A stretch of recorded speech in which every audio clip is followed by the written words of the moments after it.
En pleno corazón de Madrid, en la calle de Alcalá, se levanta un palacio majestuoso cuya fachada barroca, sobria y solemne, guarda silenciosamente los secretos de un linaje que supo convertir la riqueza americana en poder peninsular.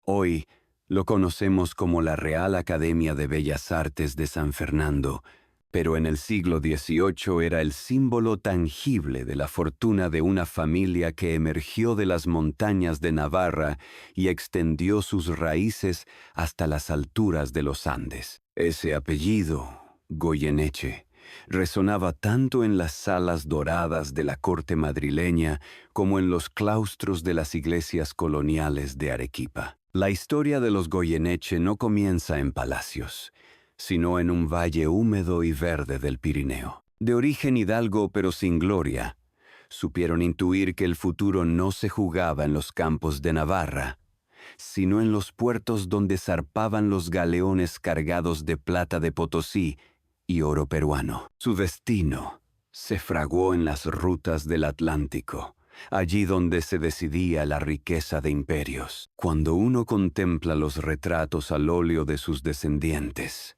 con armaduras relucientes, pelucas empolvadas y crucifijos al pecho, resulta difícil imaginar que apenas unas generaciones atrás eran comerciantes anónimos que buscaban fortuna en tierras lejanas.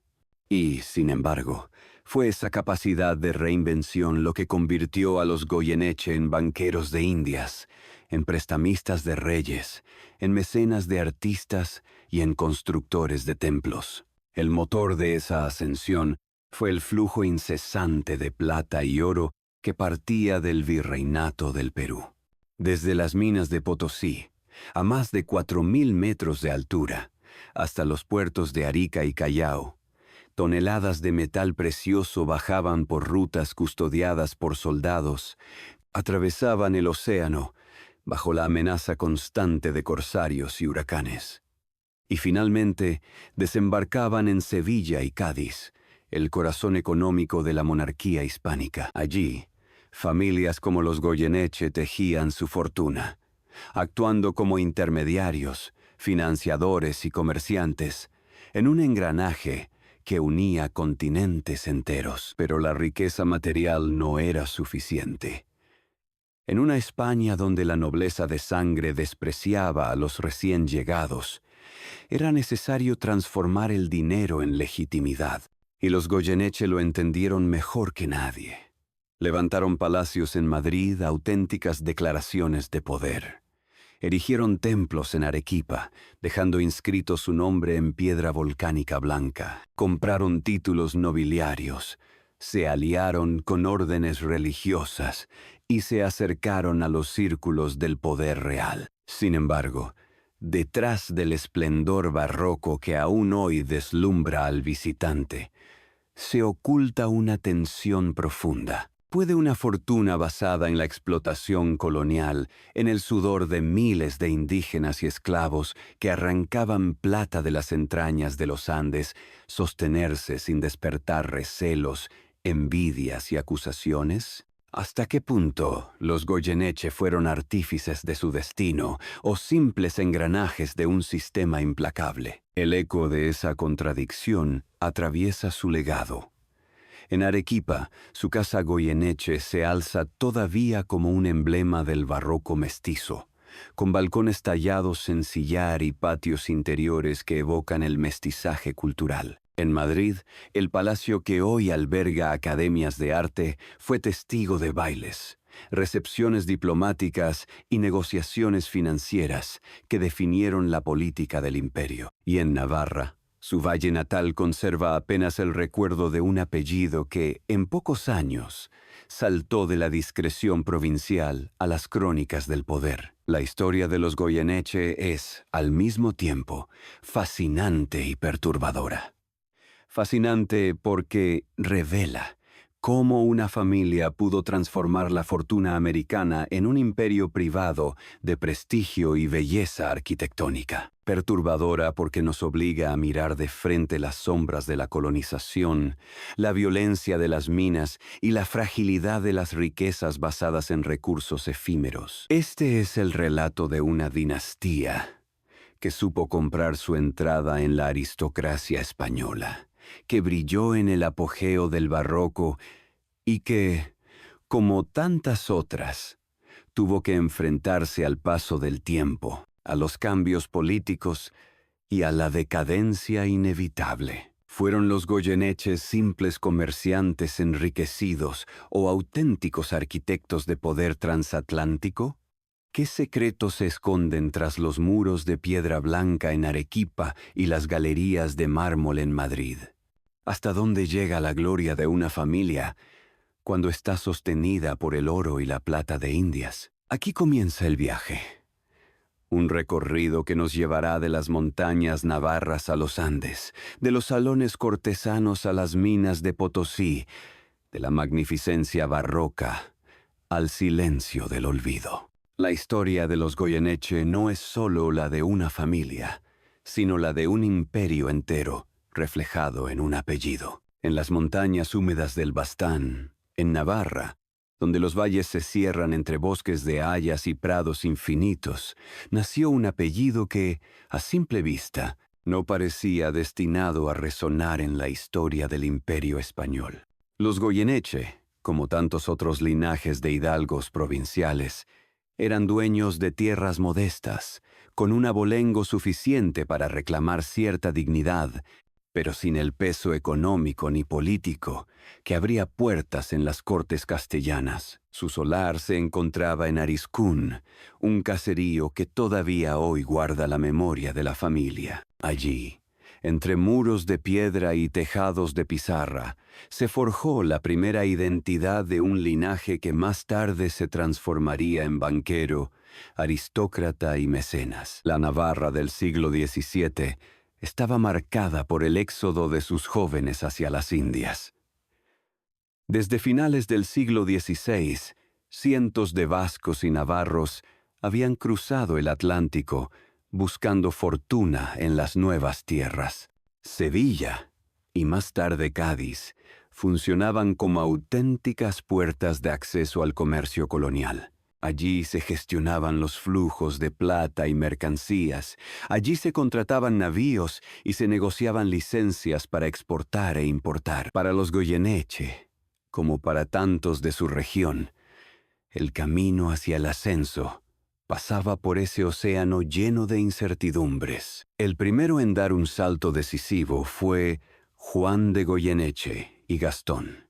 1656-1735, aunque nacido en Navarra, muy pronto se instaló en Madrid, donde desarrolló un olfato excepcional para los negocios y para las conexiones políticas.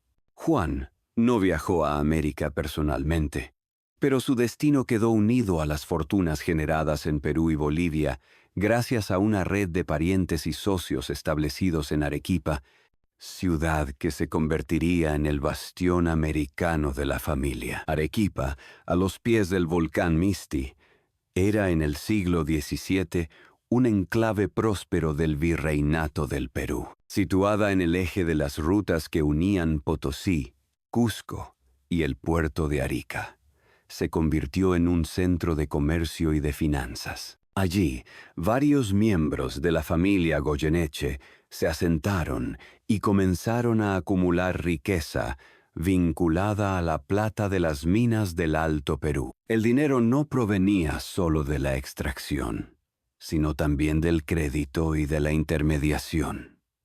Los Goyeneche financiaban expediciones, adelantaban dinero a comerciantes, participaban en el transporte de metales y controlaban casas de cambio locales. De esta manera, en apenas 2 generaciones, la familia pasó de la discreta hidalguía navarra a convertirse en actores claves del comercio colonial. En Arequipa levantaron la Casa Goyeneche, un edificio emblemático de la arquitectura barroca mestiza, construido en sillar blanco y decorado con portadas labradas de gran riqueza ornamental.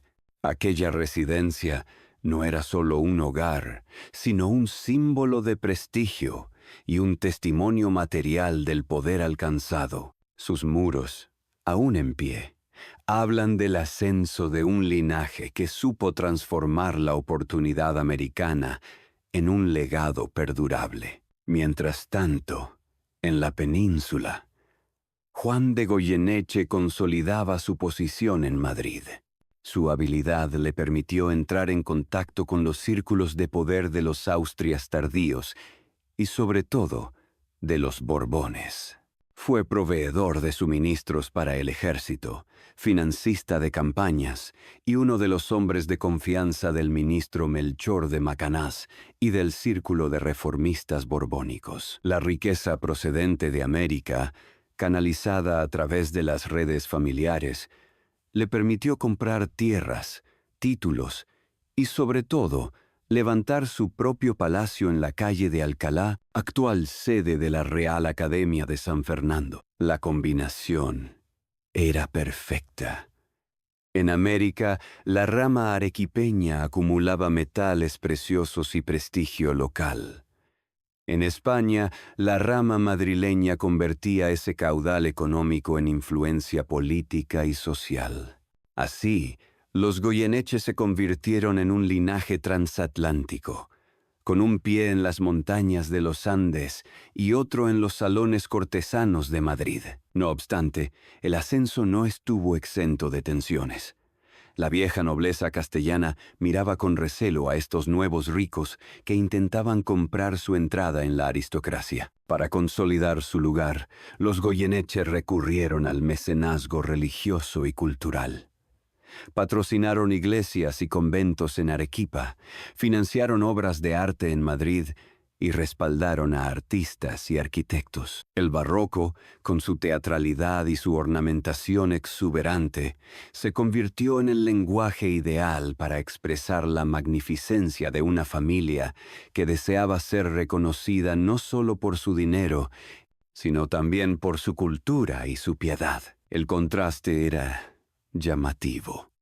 En Navarra quedaba la memoria de un apellido modesto, apenas conocido más allá de su valle. En América se levantaban casas señoriales que aún hoy son patrimonio histórico. Y en España, en pleno centro de Madrid, brillaba un palacio que marcaba la entrada triunfal de los Goyeneche en la aristocracia. Al llegar a comienzos del siglo XVIII, el apellido ya no evocaba a unos simples comerciantes provincianos, sino a un linaje que había conseguido articular un poder bicontinental.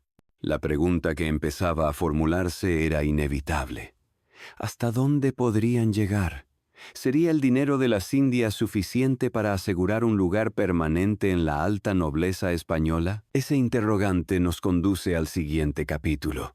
Cuando la familia Goyeneche alcance su era dorada, comprando títulos nobiliarios, extendiendo su poder financiero y levantando palacios y templos que aún hoy nos hablan de su esplendor, el siglo XVIII marcó el verdadero apogeo de la familia Goyeneche.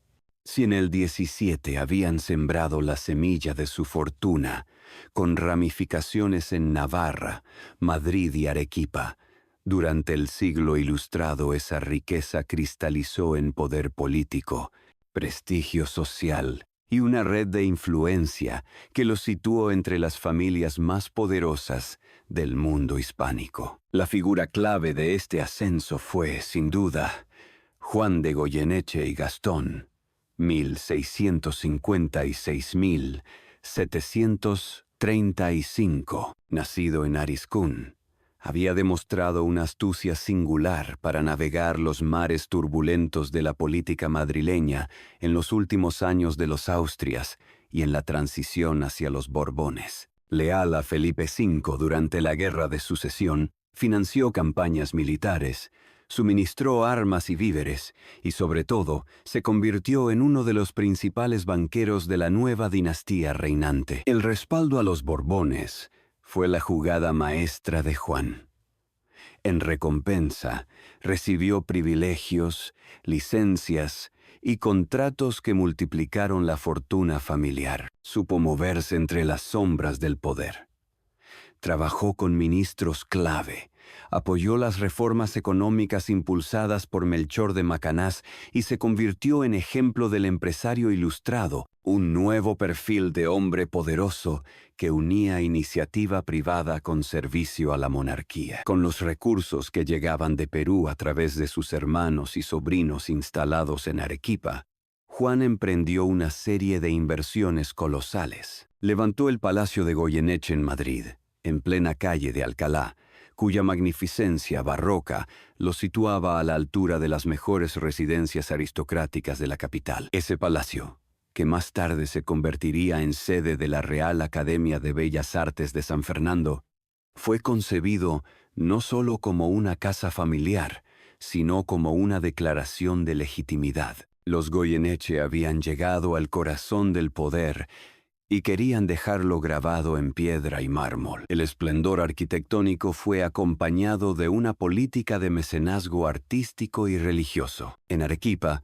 los Goyeneche financiaron la construcción y restauración de templos, como la iglesia de la Compañía, y dotaron de capillas y retablos a conventos que aún hoy conservan su sello. En Madrid, respaldaron obras de arquitectos y artistas, consolidando una reputación de mecenas que suavizaba las resistencias de la nobleza tradicional. Otro de los pilares de la estrategia de ascenso fue la adquisición de títulos nobiliarios. A lo largo del siglo XVIII, la familia obtuvo diversas mercedes, entre ellas el condado de Huaki, 1760, vinculado a las riquezas mineras del Alto Perú, y posteriormente marquesados que reconocían formalmente su integración en la aristocracia. La compra de títulos, habitual en la época, era vista por la vieja nobleza con cierto desdén, pero representaba una herramienta eficaz para transformar riqueza económica en prestigio social. La rama americana del linaje, asentada en Arequipa, no se quedó atrás. Allí los Goyeneche levantaron la famosa Casa Goyeneche, uno de los ejemplos más notables del barroco mestizo peruano. Con sus portadas talladas en sillar blanco, balcones de madera y patios interiores, la residencia reflejaba tanto la riqueza minera como la adaptación al contexto local. Desde esa base, ejercieron un dominio económico y político en el sur peruano, convirtiéndose en figuras clave del comercio regional. La red transatlántica funcionaba con precisión. Los metales preciosos extraídos del Alto Perú eran canalizados hacia Arequipa, donde los Goyeneche controlaban su distribución. Desde allí, los envíos llegaban a Cádiz, donde Juan y sus descendientes los convertían en préstamos a la corona, en contratos militares, en adquisiciones de tierras y en obras arquitectónicas. La familia había aprendido a transformar el oro y la plata en poder institucional. El siglo XVIII fue también el momento de mayor visibilidad pública. Los Goyeneche organizaban fastuosas recepciones en su palacio madrileño. Participaban en procesiones solemnes en Arequipa, vestían con el boato de los grandes linajes y se retrataban en lienzos que aún hoy cuelgan en museos y colecciones privadas. La imagen era clara. Ya no eran comerciantes enriquecidos, sino auténticos aristócratas, con un pie en España y otro en América. En este proceso, el barroco jugó un papel central. La teatralidad arquitectónica, la exuberancia ornamental y la devoción religiosa se convirtieron en el lenguaje ideal para expresar el poder de los Goyeneche. Sus palacios y templos eran al mismo tiempo residencias, lugares de culto y escenarios de representación política. Cada columna, cada escudo heráldico tallado en piedra, era un recordatorio de la grandeza alcanzada. Pero este ascenso tenía un precio. La nobleza tradicional nunca aceptó del todo a los nuevos ricos de las Indias, y la familia tuvo que lidiar constantemente con la tensión entre su origen provincial y su ambición cortesana. Además, la dependencia del comercio colonial los hacía vulnerables a los vaivenes de la economía global. Las guerras, los bloqueos marítimos y las crisis de producción minera podían poner en riesgo la estabilidad de su fortuna. Aún así, durante buena parte del siglo XVIII, los Goyeneche disfrutaron de una era dorada. Sus palacios brillaban, sus títulos crecían, sus retratos colgaban en salones iluminados por candelabros de plata. Eran la encarnación de un fenómeno mayor, el de aquellas familias que, gracias a la riqueza americana, lograron comprar su entrada en la aristocracia española y dejar un legado arquitectónico, artístico y social que todavía hoy podemos contemplar. ¿Hasta dónde podía llegar esa expansión? ¿Sería su poder suficiente para sobrevivir a las convulsiones del cambio de siglo, a las guerras napoleónicas, a las independencias americanas que amenazaban con cortar el flujo de riqueza? En esas preguntas se esconde la fragilidad de un linaje que, en la cima de su gloria, comenzaba ya a intuir las sombras de su futuro. En toda historia de esplendor se oculta un reverso incómodo, y la de los Goyeneche no fue excepción. Si en el siglo XVIII alcanzaron una magnificencia sin precedentes, también comenzaron a acumular tensiones que acabarían marcando su destino. Su riqueza provenía, en última instancia, de un sistema de explotación colonial cuya brutalidad resultaba cada vez más evidente. Y mientras sus palacios brillaban en Madrid y sus iglesias deslumbraban en Arequipa, en las minas del Alto Perú miles de indígenas y esclavos morían en galerías sofocantes, arrancando la plata que alimentaba las arcas familiares. El lado oscuro de la fortuna Goyeneche se hallaba en Potosí, la montaña que devoraba vidas. El sistema de mita obligatoria, impuesto por la administración virreinal, forzaba a comunidades enteras a enviar a sus hombres a trabajar en condiciones inhumanas. La plata que bajaba desde aquellas cumbres llegaba a Arequipa y de allí al Océano Atlántico, en un recorrido donde los Goyeneche ocupaban una posición privilegiada como financiadores y comerciantes. Aunque no fueron los únicos, pues muchas familias se enriquecieron del mismo modo, su nombre quedó inevitablemente ligado a ese engranaje colonial. La tensión no era solo económica, sino también social y política. En España, la vieja nobleza miraba con recelo a los nuevos ricos de Indias. Los Goyeneche habían comprado títulos y levantado palacios, pero sus orígenes provinciales y su ascenso fulgurante despertaban envidia y suspicacias. Algunos cronistas los acusaban de advenedizos, otros insinuaban que su fortuna carecía de legitimidad. En los salones cortesanos, los marqueses y duques de antiguo linaje aceptaban su presencia, pero nunca dejaron de recordarles que no pertenecían a las raíces profundas de la aristocracia castellana. En América, el rechazo provenía de otro frente.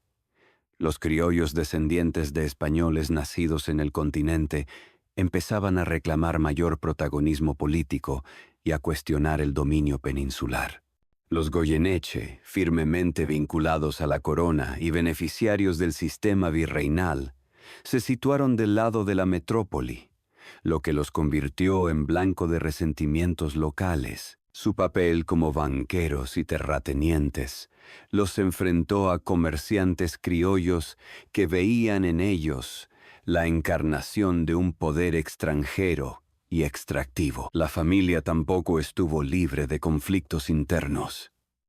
La dispersión geográfica con ramas en Navarra, Madrid y Arequipa generaba tensiones sobre la administración de las riquezas y las herencias. Las disputas por títulos, rentas y propiedades cruzaban el Atlántico en cartas cargadas de reproches. En algunos casos, Los pleitos llegaron a los tribunales, revelando la fragilidad de una red que dependía tanto de la unidad familiar como del flujo constante de metales preciosos. Otro elemento oscuro fue la estrecha alianza con la Iglesia, que si bien les otorgaba prestigio y legitimidad, también los involucró en controversias. Los Goyeneche financiaron conventos y monasterios, pero al mismo tiempo utilizaron estas instituciones como refugio de capitales y mecanismo de control social. En Arequipa, su influencia en órdenes religiosas despertaba suspicacias. ¿Eran auténticos mecenas piadosos o simples calculadores que utilizaban la religión como instrumento de poder? La crisis del final del siglo XVIII acentuó estas contradicciones. Las guerras contra Inglaterra y Francia, el bloqueo de las rutas marítimas y las crecientes dificultades en la producción minera pusieron en jaque el modelo económico que sustentaba su fortuna. El flujo de plata se redujo, los costos se multiplicaron y las deudas con la corona aumentaron. En ese contexto, el nombre Goyeneche comenzó a aparecer no solo como símbolo de esplendor, sino también como sinónimo de intereses creados, de poder amenazado y de un sistema en decadencia. Las sombras se extendieron también en el plano político. La alianza con los Borbones, que en un principio había sido la clave de su éxito, se volvió un arma de doble filo en tiempos de crisis. Durante el reinado de Carlos IV y bajo la presión de las guerras napoleónicas, la monarquía se hundía en el descrédito, y quienes habían ligado su destino a ella compartieron su desprestigio. Los Goyeneche, identificados como banqueros del régimen, vieron crecer las críticas hacia su figura. En América, las tensiones alcanzaron un punto crítico con las primeras rebeliones criollas. El nombre Goyeneche estuvo presente en estos episodios. Uno de sus descendientes, José Manuel de Goyeneche y Barreda, 1776-1846, nacido en Arequipa, se convirtió en general realista y combatió ferozmente contra los movimientos independentistas en el Alto Perú. Para muchos patriotas americanos, el apellido Goyeneche representaba la defensa de un orden injusto y opresivo. Para la corona, en cambio, era el símbolo de la fidelidad y del compromiso transatlántico. Este choque entre dos mundos, el del esplendor cortesano y el de la resistencia colonial, marcó el comienzo de la grieta. La fortuna que durante más de un siglo había fluido sin interrupciones empezó a verse amenazada. Las sombras del conflicto social, del desprestigio político y de la violencia en las colonias se cernían sobre un linaje que había conocido solo el ascenso. Y así, en el tránsito del siglo XVIII al XIX, los Goyeneche enfrentaron su prueba más difícil: cómo sostener un poder cimentado en un sistema que comenzaba a resquebrajarse. La pregunta ya no era cómo ascender, sino cómo evitar la caída. El esplendor de los Goyeneche, forjado a lo largo de más de un siglo gracias al flujo de oro y plata de las Indias, comenzó a resquebrajarse en los albores del siglo XIX. La grandeza de sus palacios en Madrid y de sus casonas barrocas en Arequipa no podía ocultar las grietas de un sistema que se hundía. La crisis de la monarquía española, las guerras napoleónicas y el proceso de independencia de América Latina se combinaron para poner fin al engranaje económico y político que había sostenido al linaje. El primer golpe vino de Europa. En 1808, la invasión napoleónica y la caída de la dinastía borbónica sumieron a España en un caos sin precedentes. La monarquía que los Goyeneche habían apoyado con fidelidad se tambaleaba, y con ella la legitimidad de todas las familias ligadas a su servicio. El Palacio de Goyeneche en Madrid, otrora escenario de recepciones fastuosas, se convirtió en un lugar silencioso, donde la incertidumbre reinaba. Las rutas marítimas estaban bloqueadas. Los envíos de metales preciosos se interrumpieron y la fortuna transatlántica empezó a erosionarse. El segundo golpe fue aún más devastador: las independencias americanas. En el sur andino, las minas de Potosí, fuente de riqueza familiar, se convirtieron en campo de batalla. Los criollos y patriotas, encabezados por figuras como Bolívar y San Martín, cuestionaban el dominio español y atacaban a sus símbolos. Para ellos, los Goyeneche representaban el poder colonial. La figura de José Manuel de Goyeneche, general realista nacido en Arequipa, encarnó esa contradicción. Fiel a la corona, combatió contra los insurgentes en el Alto Perú, obtuvo victorias parciales, pero finalmente fue derrotado. Su nombre quedó grabado en la memoria de muchos como el de un defensor acérrimo de un orden condenado a desaparecer. La derrota política se tradujo en ruina económica. Sin el flujo constante de metales de América, los Goyeneche perdieron la base de su fortuna. Las propiedades en Arequipa fueron expropiadas o quedaron abandonadas en medio de la guerra. Las redes de crédito colapsaron. Las casas de comercio quebraron. Los palacios, en lugar de ser centros de poder, se convirtieron en símbolos de un esplendor pasado. En España, la situación no era mejor. La restauración borbónica tras la guerra contra Napoleón no devolvió la estabilidad. La monarquía de Fernando VII se caracterizó por la inestabilidad política, la represión y la pérdida definitiva de la mayoría de los territorios americanos. Para los Goyeneche, aquello significó el fin de su carácter transatlántico. Ya no eran banqueros de Indias, sino nobles endeudados en una península empobrecida. Los testimonios de la época describen cómo el brillo de la familia comenzó a desvanecerse. El palacio madrileño fue vendido en 1773 a la corona y convertido en sede de instituciones oficiales, lo que privó a los descendientes de su residencia emblemática. En Arequipa, la casa Goyeneche siguió en pie, pero como un vestigio silencioso, alejado de la importancia política y económica de otros tiempos. El apellido, que en el siglo XVIII simbolizaba poder y magnificencia, en el XIX evocaba nostalgia y decadencia. El declive también tuvo un carácter moral y simbólico. Si en el barroco los Goyeneche habían representado el ideal del mecenas piadoso y generoso, en el siglo XIX eran vistos por muchos como cómplices de un sistema colonial caduco. La historia los juzgaba no solo por su esplendor, sino también por las sombras de explotación y desigualdad que habían sostenido su fortuna. En el ámbito familiar, las ramas dispersas se fragmentaron aún más. La pérdida de riqueza alimentó disputas por herencias, pleitos interminables y distancias insalvables. Algunos descendientes permanecieron en América, intentando adaptarse al nuevo orden republicano. Otros en España se refugiaron en títulos menores y alianzas matrimoniales que ya no tenían la fuerza de antaño. El apellido sobrevivió, pero desprovisto de la grandeza que lo había acompañado. La caída de los Goyeneche no fue inmediata, sino un lento declive marcado por la nostalgia.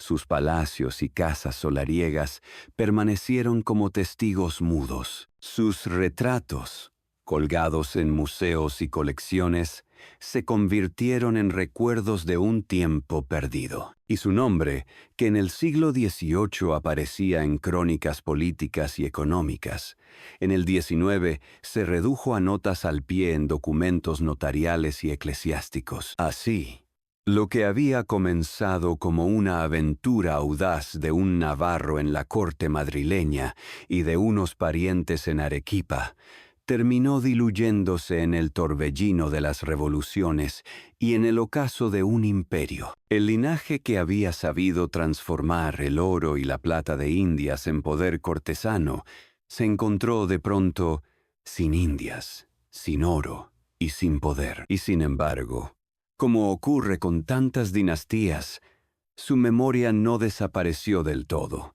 Quedaron piedras, portadas, palacios y capillas que aún hoy nos hablan de su grandeza y de su ruina. Lugares que parecen susurrar la pregunta inevitable: ¿qué queda de un imperio familiar cuando desaparecen las bases que lo sostuvieron? Hoy, al recorrer las calles de Madrid o las plazas luminosas de Arequipa, el nombre Goyeneche ya no resuena como un eco de poder, sino como un recuerdo inscrito en la piedra. Su legado no está en la continuidad de un linaje aristocrático influyente, sino en las huellas materiales y culturales que dejaron tras de sí. En la capital española, el Palacio de Goyeneche se erige aún en la calle de Alcalá, convertido en sede de la Real Academia de Bellas Artes de San Fernando. Sus salones, que antaño albergaron recepciones cortesanas y banquetes de lujo, se llenan ahora de estudiantes de arte y visitantes que recorren exposiciones. Cada escalera de mármol, cada cornisa barroca, es testigo de la ambición de una familia que quiso inscribir su nombre en el corazón de la corte. Lo que fue símbolo de poder privado es hoy patrimonio público. En Arequipa, la casa Goyeneche brilla como joya del barroco mestizo. Su fachada de sillar blanco, tallada con ornamentos que mezclan tradición europea e imaginación andina, atrae a turistas y estudiosos que encuentran allí una síntesis de la historia colonial. No es solo un edificio, es el vestigio de la época en que los Goyeneche dominaron el comercio y la política local. Un recordatorio de que su influencia no fue un espejismo, sino una realidad que marcó a generaciones enteras. El apellido también sobrevive en documentos, archivos y retratos. Óleos de personajes como Juan de Goyeneche o José Manuel de Goyeneche cuelgan en colecciones históricas, con miradas severas que parecen interrogar al espectador desde un pasado complejo. Su memoria se reparte entre la admiración por su ascenso meteórico y la crítica por el origen de su riqueza, porque el legado de los Goyeneche no es solo material, también es moral e histórico. Representan a esa generación de familias que, partiendo de orígenes modestos, supieron aprovechar las oportunidades del imperio para acumular riquezas descomunales y comprar su entrada en la aristocracia.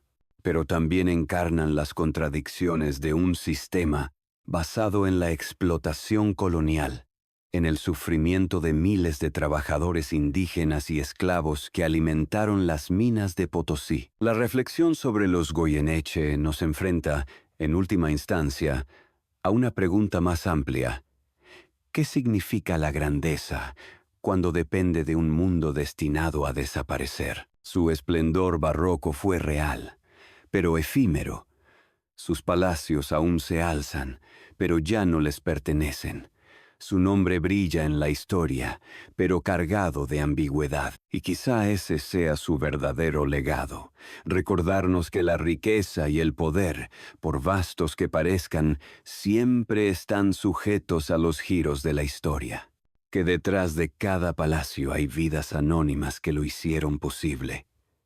Y que cada dinastía, por más fuerte que parezca, puede caer cuando cambian los cimientos del mundo. Los Goyeneche fueron, durante un siglo, banqueros de Indias, aristócratas por derecho comprado, mecenas de un barroco que aún deslumbra. Hoy son parte de la memoria de dos continentes, de un puente que unió Navarra, Madrid y los Andes. Su historia nos atrae no solo por lo que fueron, sino por lo que nos enseñan: que todo esplendor tiene un costo, y que todo poder, tarde o temprano, se transforma en memoria.